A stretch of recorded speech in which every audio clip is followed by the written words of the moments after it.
¿Cómo se lo manifiesto? A ver, para que suene más amigable. La idea es que puedan trabajar un tema en particular. Como esto es didáctica y la verdad que no tuvimos la presencialidad para trabajarlo de la didáctica, algo que de la práctica, ¿no? Algo que es lo más rico de esto, lo más rico que tiene esto. Tampoco les voy a pedir que preparen una clase para el día del final, porque tenemos 30 minutos o 40 minutos y no tenemos mucho más. Entonces sí está bueno que ustedes puedan apropiarse y puedan contar la experiencia o puedan relatar lo que han vivido en estas dos pequeñas prácticas que yo les pedí. Si ustedes se acuerdan, que una tenía que ver con el trabajo de textos, fuentes históricas, y el otro tenía que ver con la cuestión clara de trabajar las fuentes audiovisuales, si podía ser desde la historia regional mucho mejor. Por eso le dejé un ejemplo de algo que yo había hecho, digamos, o que habíamos hecho en el programa, aprendiendo la historia, tomando una fuente histórica y averiguando algo o produciendo algún tipo de conocimiento mínimo para después ser utilizado en el aula. Eso es, digamos, lo que va a reflejar la práctica de ustedes, es contar sobre la experiencia y qué es lo que les sirve, qué es lo que no le, y qué es lo que no le ha servido de esto. Digamos, para no ser redundantes, la idea es que puedan partir desde la unidad uno. Nosotros, si bien no leímos todos los textos, ustedes lo saben bien a eso, pero bueno, pueden tomar alguno, ya sea a Edelstein, ¿no? Es decir, arrancar con esta cuestión que tiene que ver con o secuenciar los contenidos o trabajar los conceptos claves. Vieron que los autores, todos esos autores que de alguna manera fueron preseleccionados, trabajan diferentes temas, los conflictos de enseñar, la cuestión de sociales, que eso van a estar permanentes siempre, ¿no? O el desarrollo del pensamiento histórico, ¿no? Es decir, inclusive, por ejemplo, el de Santiesteban, que a mí me parece que es muy interesante, que es el primero que plantea trabajar con problemáticas, cuando él habla sobre trabajar la cuestión de la competencia social y ciudadana. No sé si se acuerdan, pero bueno, es la idea de poder arrancar desde esa base, es decir, cuando yo me paro en el aula, qué es lo que voy a desarrollar, qué es lo que voy a producir, desde dónde voy a arrancar, sabiendo que voy a estar solo o acompañado con otros colegas, y de ahí puedo disparar cualquiera de los autores del módulo uno, y de ahí, cuando van al módulo 2, si bien no leímos otra vez todo, ya sabemos de que la mayoría de los autores que están en el módulo 2 trabajan las cuestiones de la metodología, las cuestiones de las herramientas, ¿no?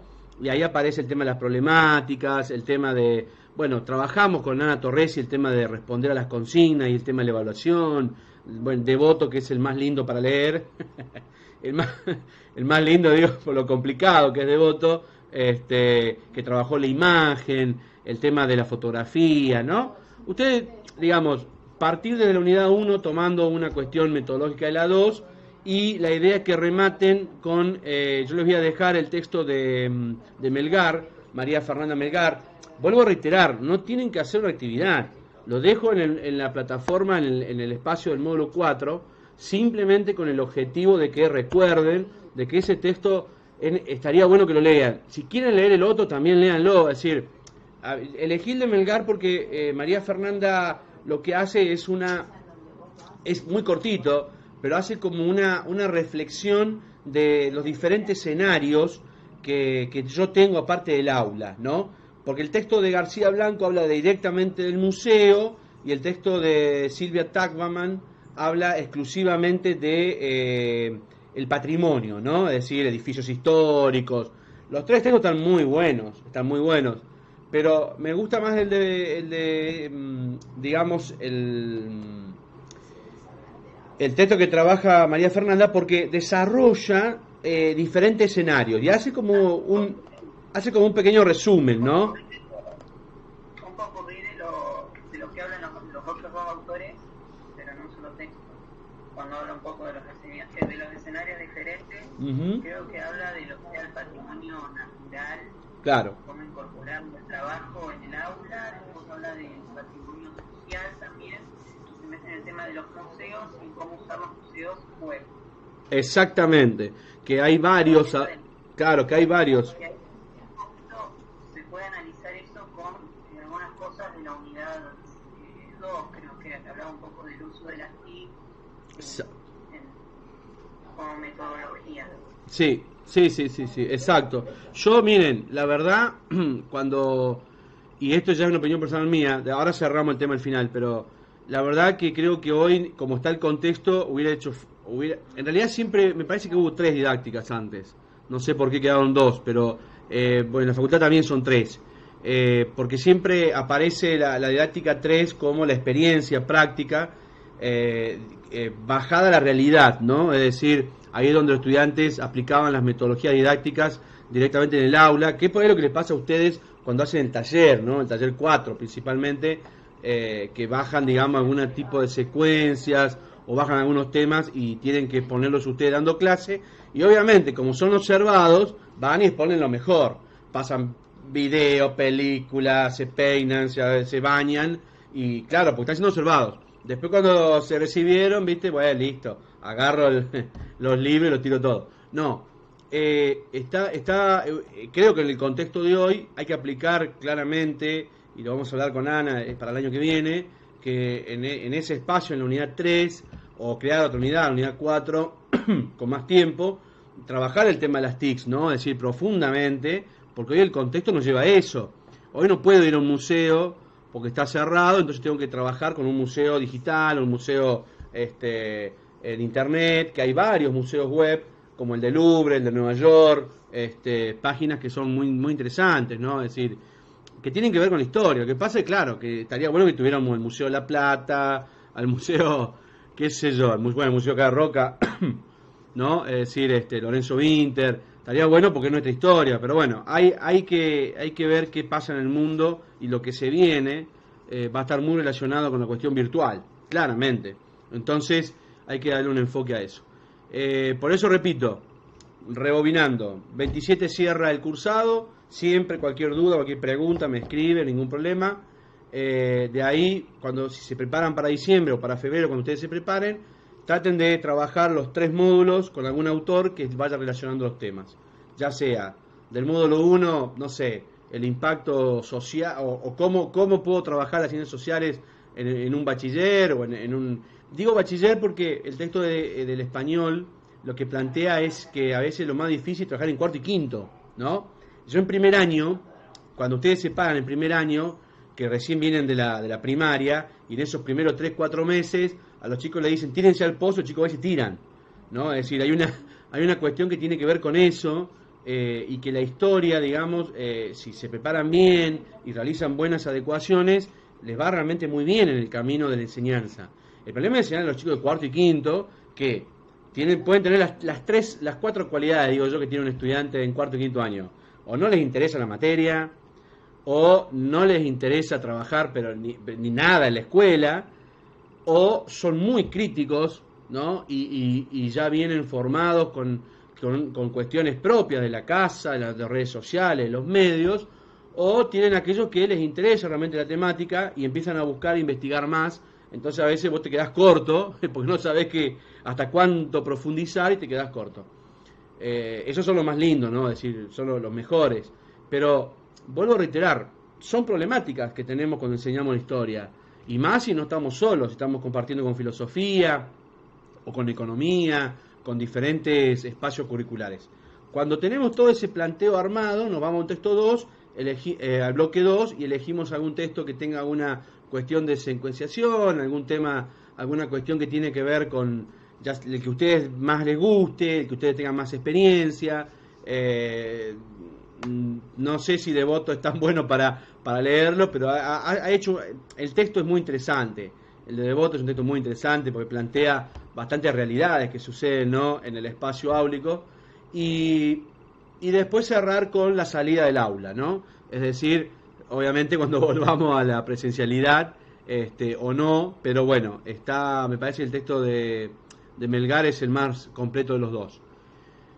Con eso preparan el final, se presenta, aprueban y siguen ya el cursado, así de fácil, ¿eh? No es tan complicado, ¿vieron? dudas, preguntas sobre lo que leyeron, sobre lo que no leyeron, antes que empiecen. Sobre lo que no leyeron. Yo siempre, recién le decía al otro grupo, yo siempre, acá hay una realidad y no sé si se la dijeron y si no, se la digo yo y anoten la fecha, 21 de noviembre. Uno empieza el profesorado de historia cuando se recibe. Cuando arrancás el 2 de marzo en el aula, paradito, solo, frente al curso. Ahí arranca el profesorado de historia. Porque ahí empezás a aplicar todo lo que en algún momento viste, o en algún momento algún loco te enseñó, o te trató de enseñar, y lo tenés registrado en un lugar. Y siempre digo, lo comparo con esto, ¿no? Con esa película que vemos, por ejemplo, en el estudio del abogado, donde está atrás de un escritorio, sentado atrás de un escritorio, y acá están todos los libros, vieron Código Penal, Código Procesal, ¿no? Pero que nunca los agarra. Entonces, cuando vos vas al abogado, él te asesora, pero nunca agarró un libro, ¿no? Es decir, nunca se puso a revisar qué decía no sé, el Código Penal sobre tal cosa, o el Código Civil, lo que sea. O es un genio, o en realidad, ya sabemos que nadie, porque más con lo que tiene con la memoria, o no aplica el uso práctico de esto. El uso práctico de esto es que la bibliografía que ustedes tienen les va a servir de consulta para el final y después del final, para el aula y después del aula. Porque en realidad van a ver de que muchos de los conceptos teóricos, y lamentablemente este año han sido muchos los teóricos, más que los prácticos, después se comienzan a aplicar en el ruedo, ¿no? Es decir, en el camino. Ese camino con flores que le han descrito o les han advertido, tiene también piedra, hueco, agua, barro. Entonces, bueno, ahí aparecen esos textos que ustedes ven en el profesorado como para tomarlos y llevarlos a la práctica. Simplemente eso, el profesorado arranca ese día. El profesorado en este sentido, ¿no? Es decir, en el sentido donde vamos a transitar ese camino. Y todo lo que hacemos, o lo que intentamos hacer en este proceso es simplemente tener el mayor espectro de algunas cuestiones, de algunos conocimientos básicos, como para poder defendernos, ¿no?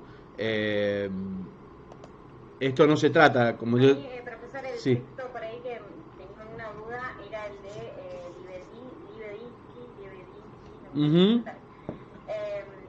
que hablaba de modo de guía o titulaba 5 etapas. Y esas 5 etapas de las que nombra, ¿hace referencia únicamente al docente o conjuga ella lo que el docente le tiene que pedir, digamos, al estudiante? Hablaba de descripción, de análisis, o sea, cuando hablaba de una película, ¿no? Hablando de una película. Claro. El docente que tiene que hacer una descripción, un análisis, una interpretación y una evaluación, y eso a la vez reflejarlo o solicitarlo en la tarea del alumno. Bien, buena pregunta. Marta Libedinsky es una didactista, ¿no? Por eso está acá en el material. Es una persona que, bueno, todavía vive, es de Córdoba, trabaja en el Instituto de Formación Docente, también en la universidad, y es una didactista, ¿no?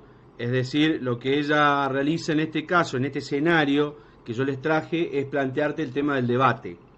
Si yo organizo una película, un corto audiovisual con los estudiantes para presentarles un tema, ¿qué estoy esperando que ellos realicen o cuál es el resultado que yo espero de esa cuestión, ¿no? Es decir, de esa herramienta metodológica. Los didactistas siempre cuando hablan de cuestiones metodológicas son muy prácticos, ¿no? Es decir, yo le pongo sal a la comida para que quede salada, o yo le pongo azúcar a la torta para que quede dulce. Es como decir, si yo aplico un método de audiovisual, ya sea desde cine, ya sea desde cortos, lo que estoy esperando es en ello que se reproduzca o se realice una producción de lo que vieron, en el cual yo tengo que estar preparado o preparada para poder realizar ese debate. No sé si lo hablamos en algún momento cuando hablábamos de las series. Es decir, yo me voy al curso a trabajar con ellos, no sé, la conquista, ¿no? O la llegada de Colón a América. Y les digo, bueno, vamos a ver 1492, la conquista del paraíso. Y ponemos a ver la película y yo no la vi, yo no la interpreté, no pude reproducir qué momentos son los claves de la película para que los chicos trabajen y se las doy que lo vean. ¿Cuál va a ser el resultado?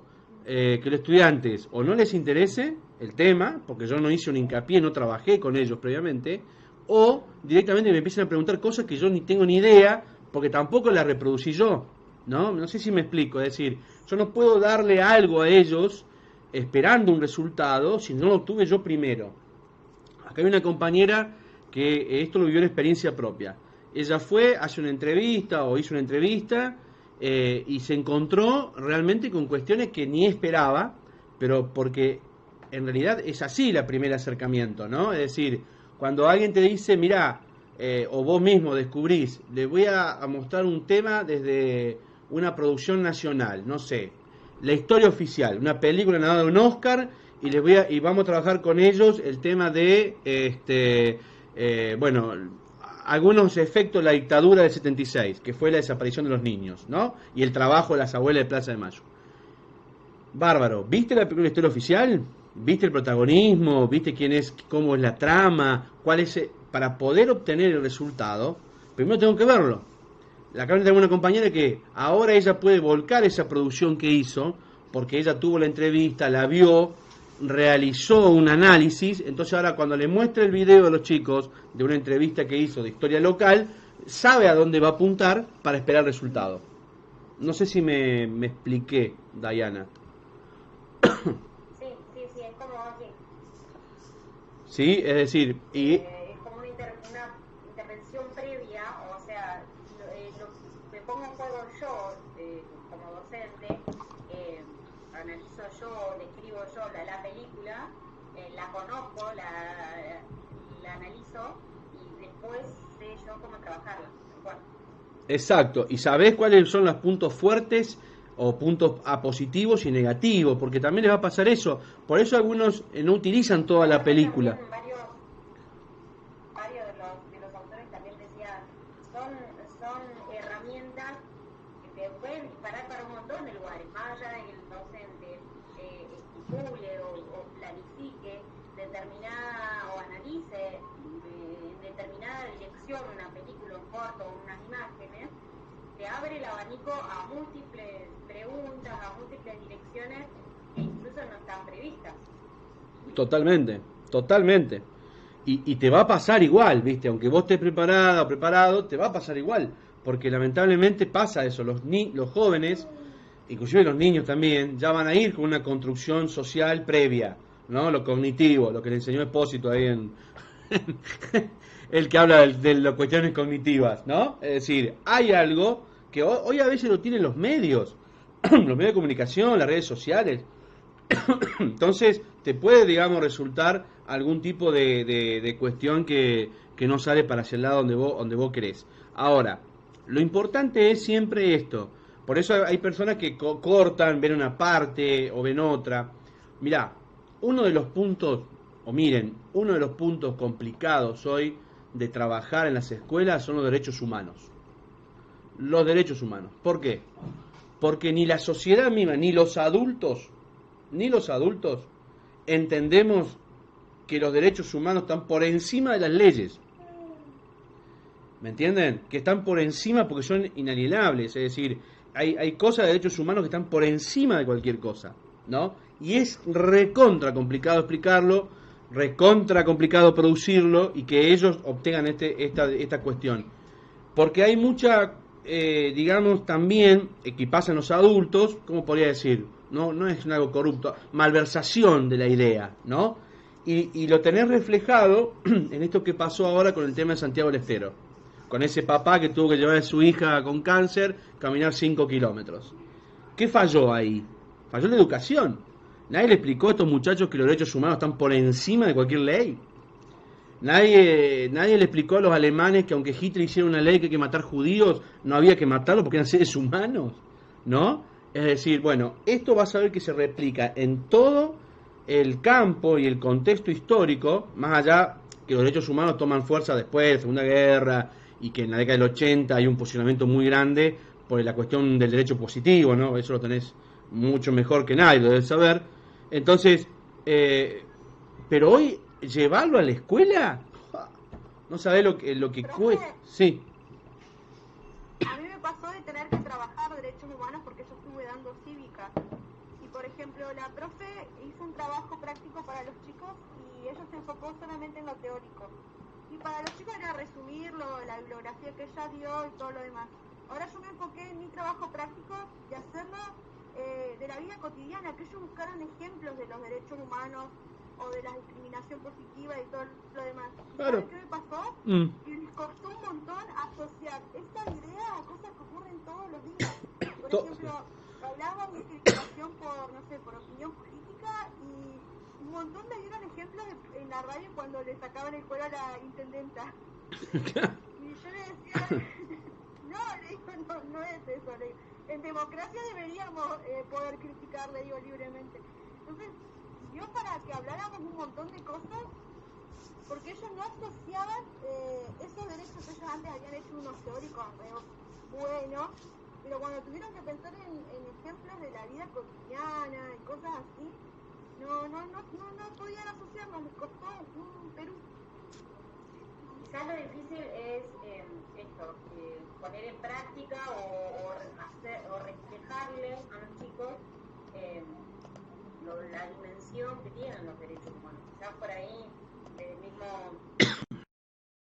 docente, la compañera está en el facilismo, o no sé si en el facilismo, pero en la tranquilidad de decir voy a explicar o voy a basarme simplemente en la teoría.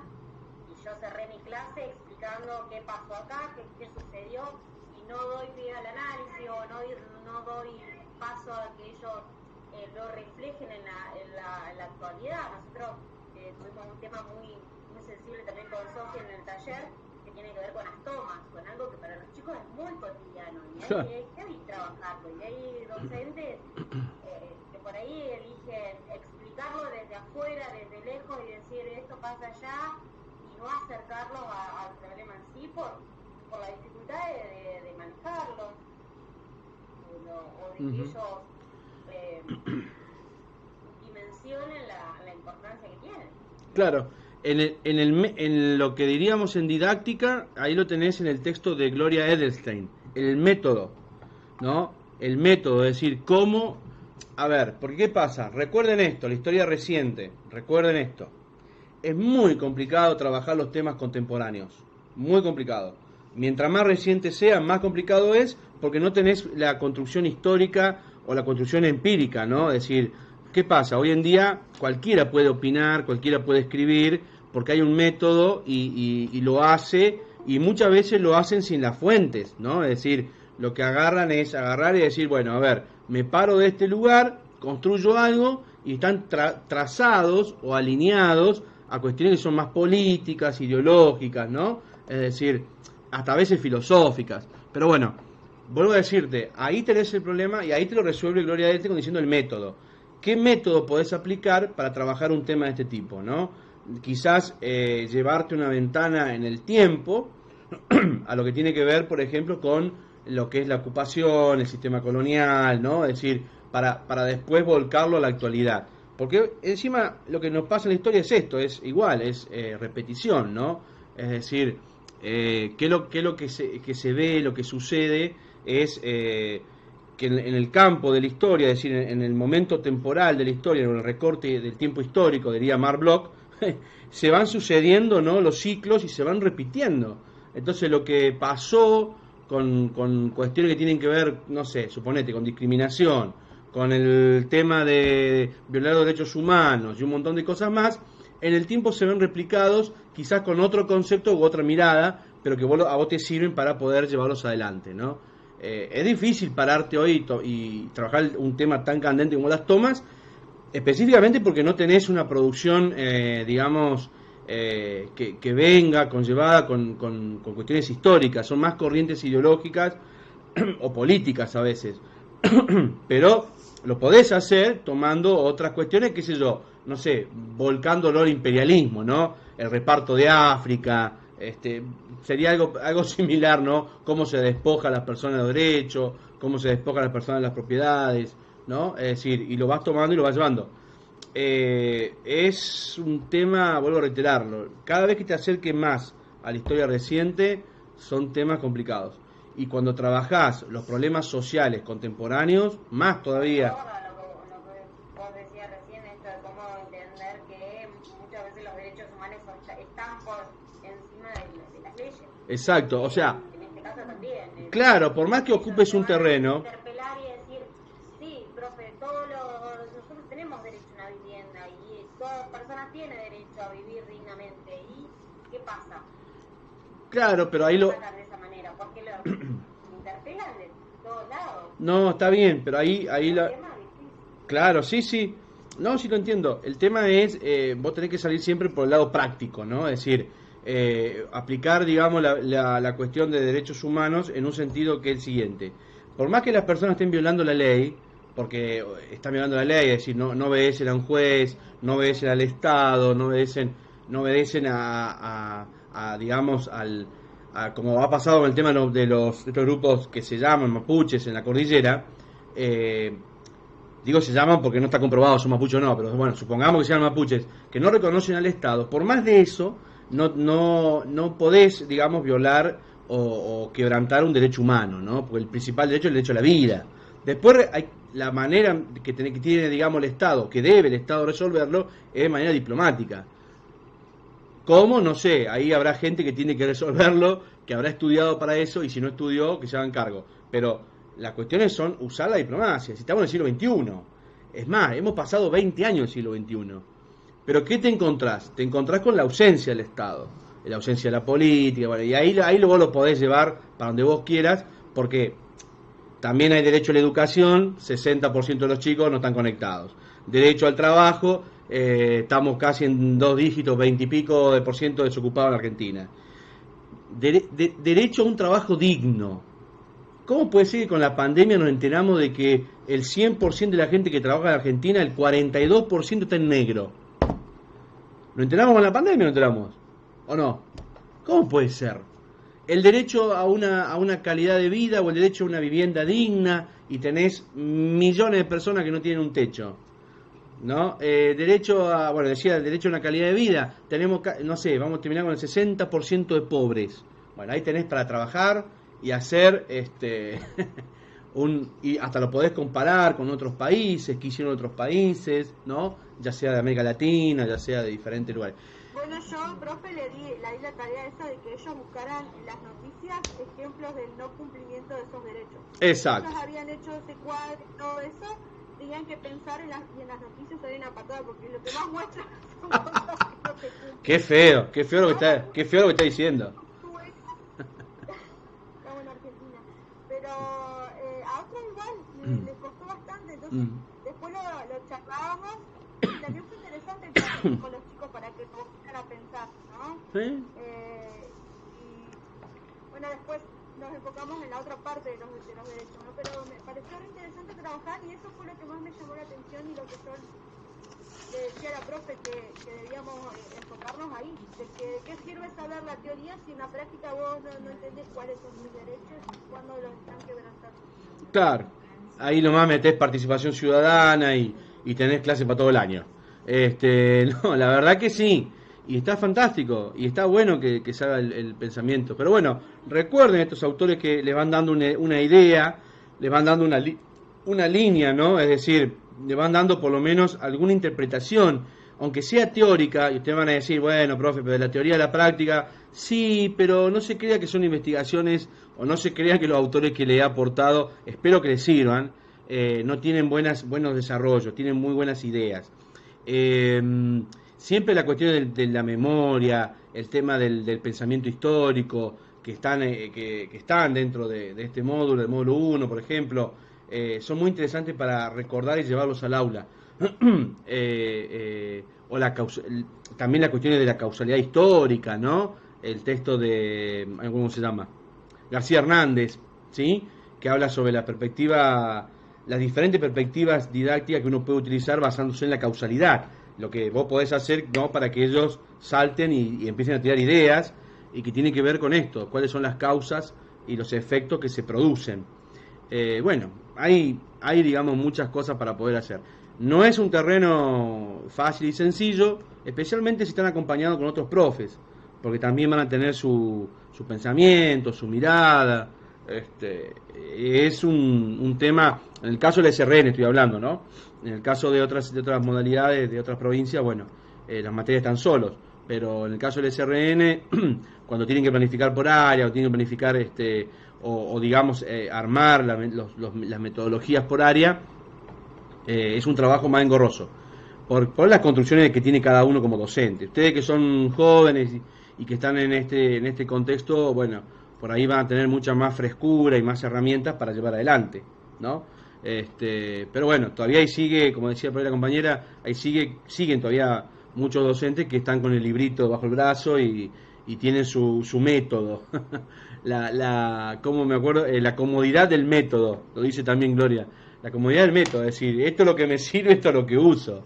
Pero los chicos no piensan, y bueno. El tema no es que después porque vos busques el concientizar más, no te juzguen directamente que adoctrinás llevando a los chicos para ser zurdos, porque el hecho de que vos les enseñes que son los derechos humanos y trates de que ellos realmente lleguen a entenderlos, no es para que los vuelva comunistas o cosas, ¿no?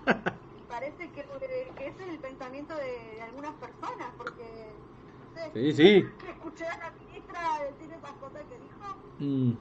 Y sí, la verdad que lo que pasa, sí, bueno, pero eso se llama desconocimiento, ¿no? Es decir, porque cuando vos hablas de derechos humanos, estás hablando de derecho positivo, estás hablando de un derecho internacional que puede tener cualquier cosa menos ser zurdo, de última, porque el comunismo es control y el derecho humano está basado precisamente en eso, en que exista la libertad, ¿no? Es decir, que vos puedas justamente vivir en democracia de la mejor manera posible, ¿no? Es decir, por eso te digo, es desconocimiento, por eso se habla de estas cosas. Ojo que, coincido en lo que dice usted, es un pensamiento que está puesto en la sociedad y está ubicado dentro de un esquema de mentalidad de adultos. Por eso te digo, ni los adultos pueden entender derechos humanos, imagínate bajarlo a los estudiantes cuando ya vienen de un hogar, ¿no?, donde se habla y se practican estas cosas.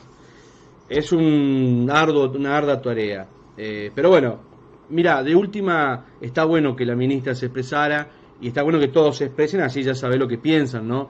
Porque en realidad eso también se viene sabiendo, digamos, es la voz del pasillo, ¿no? De que en muchas institutos de formación docente se adoctrina, es decir, bueno, y si vos me preguntás a mí, me apurás, yo te voy a decir, si yo utilizo un solo método o yo utilizo una sola línea de pensamiento, te parás del lado de la doctrina, ¿no? Es decir, la doctrina implica expresar una sola cuestión, ¿no? Para que lo entiendas, es decir, la religión es una doctrina, ¿sí? Es decir, la Biblia dice esto y no se mueve, es una doctrina.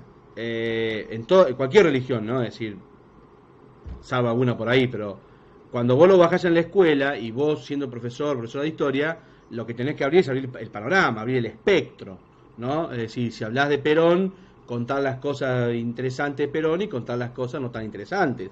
Y que el mismo estudiante después decida quién fue Perón para él, ¿no?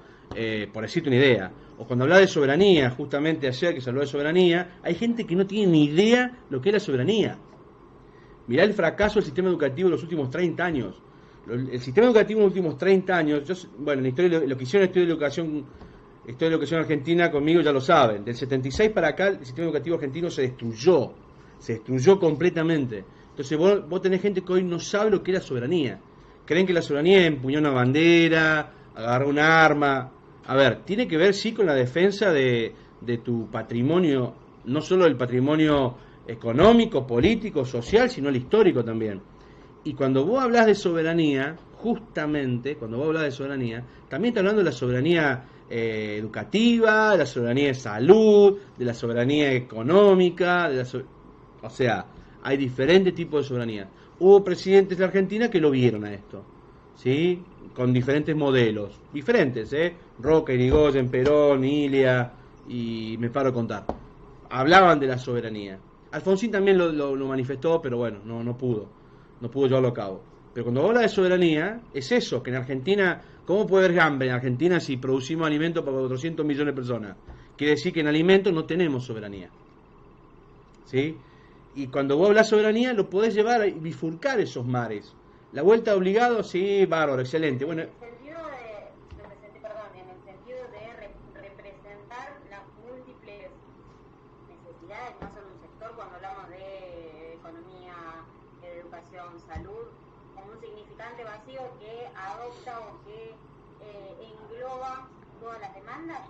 exactamente, exactamente. Y vos desde la cuestión histórica lo podés recuperar. Agarrás la vuelta obligado y le mostrás la imagen, el dibujo, porque no hay foto, pero le mostrás los barcos ingleses y franceses bloqueando el río de la Plata y el río y la entrada hacia el río Paraná, y le mostrás cómo los tipos con cadena y bote se enfrentaron contra cañón y todo, y es lo que está haciendo hoy Guzmán con el FMI. Es lo mismo. Solo que no hay bote, no hay agua, pero es exactamente lo mismo. Vos estás hablando de un gobierno que planteó una postura, ¿no? En el caso de la política, lo estamos hablando de la cuestión de la política. Planteó una postura y dijo a los jubilados, y lo primero que hace es aplicar ajustes. Eso se llama soberanía. Cuando vos le mostrás la fotito de la vuelta obligada y le mostrás la fotito de Guzmán y el FMI, ahí tenés la relación. Y zafaste y quedaste como un duque, porque no hiciste adoctrinamiento, mostraste un hecho histórico muy bien relacionado. Después, bueno, aguantate que se te vienen los padres y todo, ¿no? Sí, o por ahí, la soberanía, yo estaba mirando todos los debates que habían en torno a eso, ¿no? Porque uno habla de la soberanía, inmediatamente lo asocia con Rosas y también. Claro, Rosas no. es una red controvertida, unos a favor, otros en contra, y se decían de todo. Y después estaban, pero en Argentina estábamos aprendiendo cuando llegaron los franceses y los ingleses, y yo estaba... A ver, son figuras, digamos, sí, si vos lo ponés, si lo analizás históricamente, es una figura, para nosotros, para los que conocemos la historia, es una cuestión de contravencial, es decir, hay cuestiones para analizar más de fondo. Ahora, si vos lo ves con los ojos del contexto, Rosas hizo lo que había que hacer. Había que organizar el territorio y había que llamar a la paz y organizarse con el comercio exterior, porque era la manera de progresar el río de la Plata, y hizo lo que tenía que hacer. Sarmiento dijo lo que tenía que decir, Roca hizo lo que tenía que hacer. Es decir, si lo mirás en el contexto de ese momento, podemos estar en acuerdo o en desacuerdo, podemos catalogarlo de cualquier otro tipo de cosas, pero primero hacer el análisis del contexto. Hoy, es cierto lo que decís vos, hoy hablaba en la radio de eso, un diputado, no, que Rosa, tirano, que... A ver, si Rosa fue tirano por eso, no saben lo que es la tiranía entonces, porque en realidad un presidente democrático que firma 500 decretos de necesidad de urgencia es un tirano, ¿o no? Y no, es lo que tuvo que hacer el presidente si estaba en pandemia y en un contexto complicadísimo. Entonces, bueno, miremos es una cuestión clave para ustedes, profe historias, siempre en el contexto histórico, siempre, aunque después lo compares en el tiempo, en esa línea del tiempo, vos lo puedas comparar con cuestiones más contemporáneas, pero siempre en el contexto histórico, ¿no? Se está avanzando históricamente hacia atrás y seguramente con el tiempo hay cosas que pueden llegar a cambiar, ¿sí? Es decir, fíjense que se está tratando de visualizar digamos, el tema armenio como un genocidio, y quizás se logre, y está bien que se logre porque fue un verdadero genocidio el de los armenios, ¿no? Y fíjate cómo históricamente se repite la historia ahora, otra vez Azerbaiyán y Turquía asesinando armenios, ¿o no? Bueno, ojalá que se llegue, pero el contexto es ese, el contexto temporal es trabajarlo de esa manera, que no es adoctrinar, sino es relacionarlo con las fuentes históricas. Cuando vos te parás del lado de una fuente histórica, empírica, porque es una ciencia, y eso es lo que le duele a muchos, que la historia sea una ciencia social, ¿sí? Que es una ciencia que demuestra y contribuye a no solo el presente, sino al futuro, estás en el buen camino. No es adoctrinar, ¿no? Es directamente mostrar las cosas, porque si vos me preguntás hoy, y vamos a un tema actual, la pandemia, y vos me preguntás, ¿qué va a pasar el año que viene, profe? Y el año que viene está igual o peor que ahora. Si es una pandemia esto. Hace 4.000 años que tenemos la pandemia de la varicela, no la hemos podido sacar. todavía seguimos vacunando a los chicos.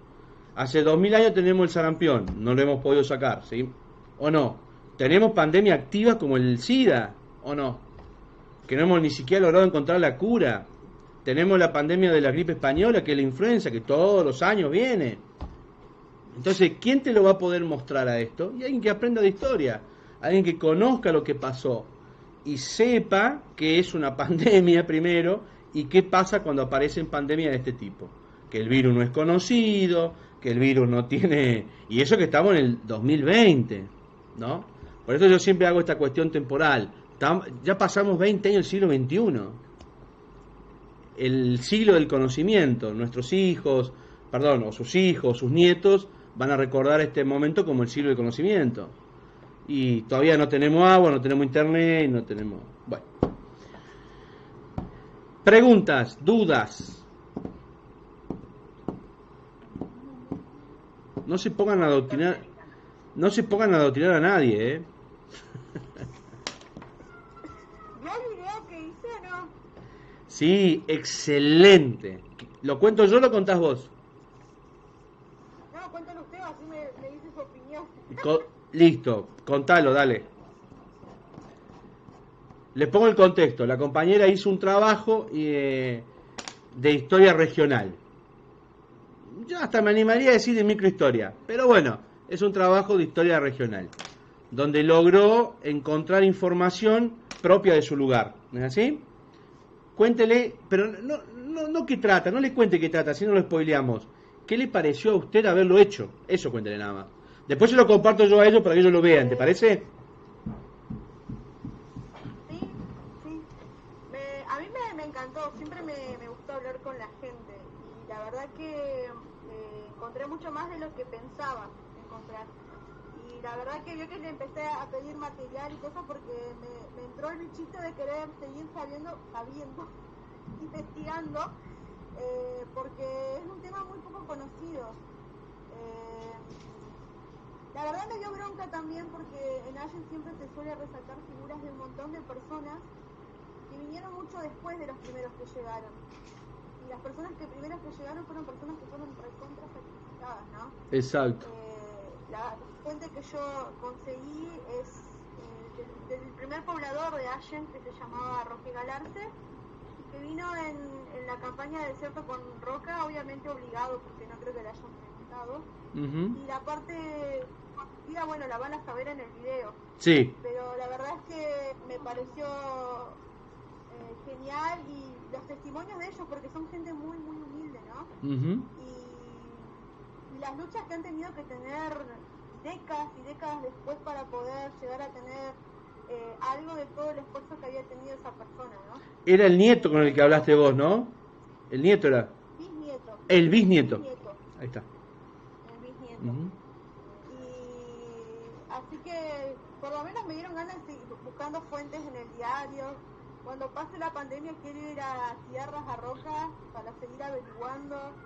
La verdad que ellos están enfrentando a un montón de gente que tiene mucho más plata y mucho más conocimiento. Ellos mismos lo dicen, ¿no? Sí. Por eso me resultó re interesante. Y después no sé, profe, yo lo voy a tomar a... Perdón, ¿es la historia de Allen o de una de persona en particular? De un poblador de Allen, uno de los primeros pobladores o el primero. Pero tiene una cuestión en particular, no vamos a espolear mucho, tiene una cuestión en particular que tiene que ver con su procedencia.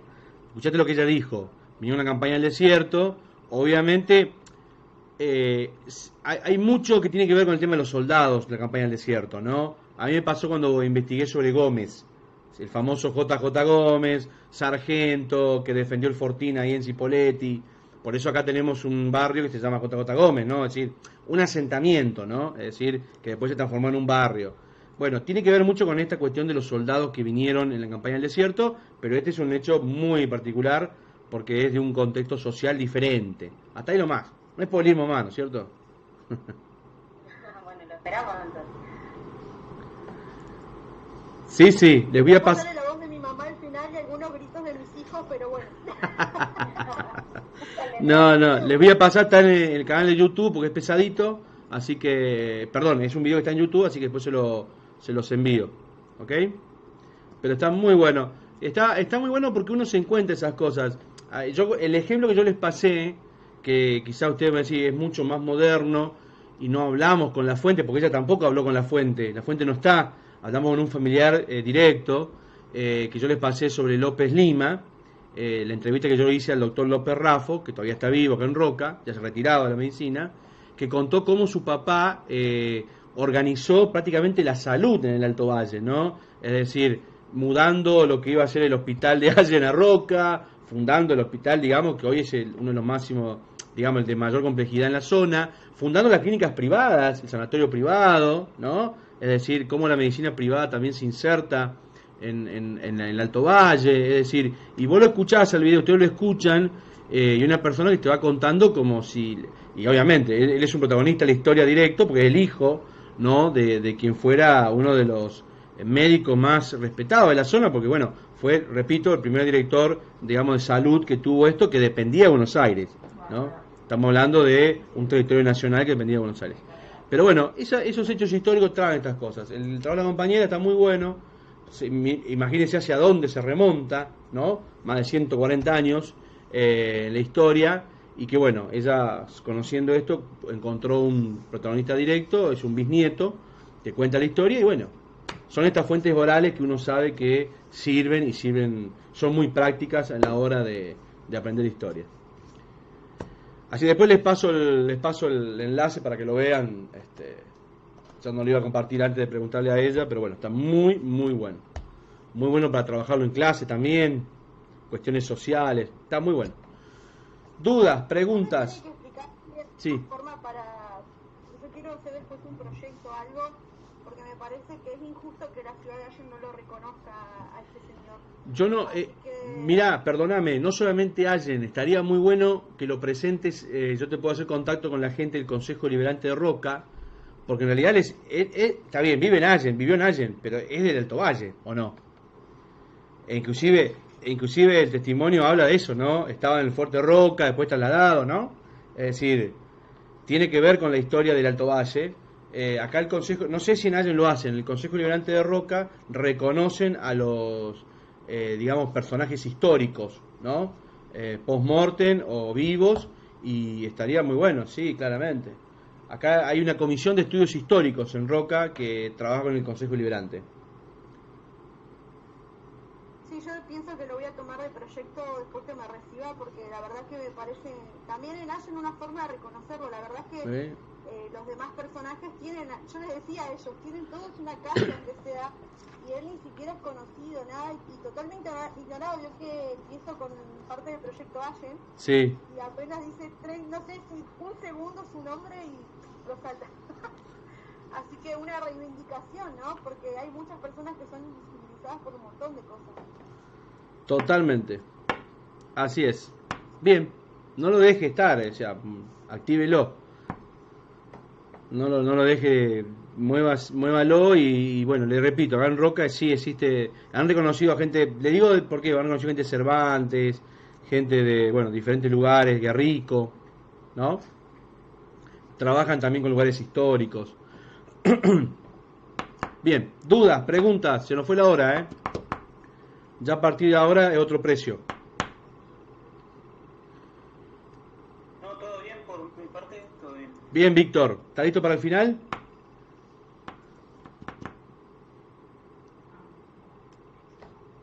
No lo escucho. ¿Está preparado para el final? Y bueno, en eso, pero no. Bueno, listo. ¿Qué son los finales? Una instancia más de aprendizaje. ¿Ok? Simplemente eso. Sí. ¿Dudas? ¿Preguntas? Nos vemos el 16 entonces. Cualquier cosa me escriben. Yo paso para febrero. Nos vemos en febrero. Si Dios quiere. Nos vemos el 16 de diciembre. Si Dios quiere. Buen fin de semana. Que descanse, que sigan estudiando. Gracias, profe. Bueno, un gusto. Espero que les haya servido todo esto. Gracias, profe. Sí, la verdad. Buenísimo. Nos vemos. Yo, Chao.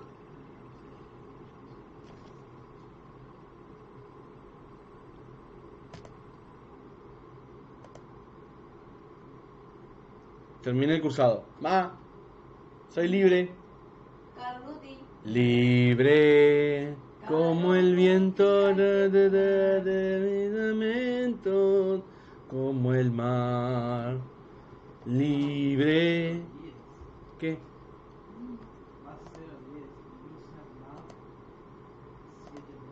Libre.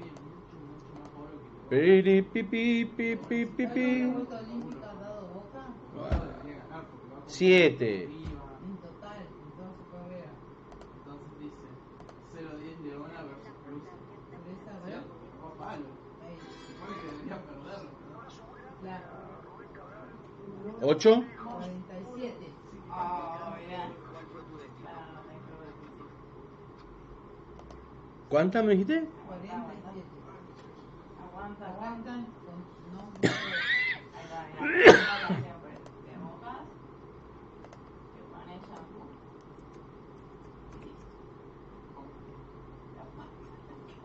Sara no tiene una cara de puta madre, porque a mí no me acompañaron, ¿no? Si no me quería bañar, que era otra, oh, me quería bañar. Y yo, Y lo ayuda,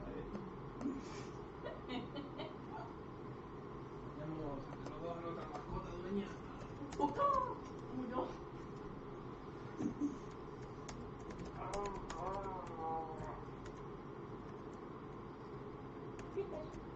No, no. Bueno, van a poner Call of Duty y me voy a bañar. ¿Va a venir o no? Ah, y no te va a dañar. Pará un Call of Duty y me voy. Sí, si no van a sobrevivir mucho, se van a morir enseguida. Ellos son noobs. Ah, mira, ahora sí venden plantillas para pie torcido. ¿Eh? Ah, eso es que le faltan. Bueno, ¿vas a ponerlo algo o vas a seguir Pero teniendo voy a ponerlo desde tu cuenta. No, Siempre soy seguro. no, ponelo desde la tuya. ¿Por qué? A ver, yo seguro.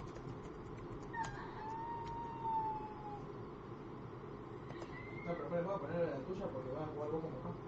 ¿Y vos? Y yo voy a mirar de a poquitos así, a ver cómo me hace. Si veo que no pasa nada, juego una yo. Si no, lo que vamos a hacer es ir al río. ¿Cómo que no? Fue lo primero que hice. Ustedes ni se acordaron del perro. A las 4 de la tarde lo fuiste a buscar. Yo le dije feliz cumple a las 12. Sí, claro. Feliz cumple, Maggie.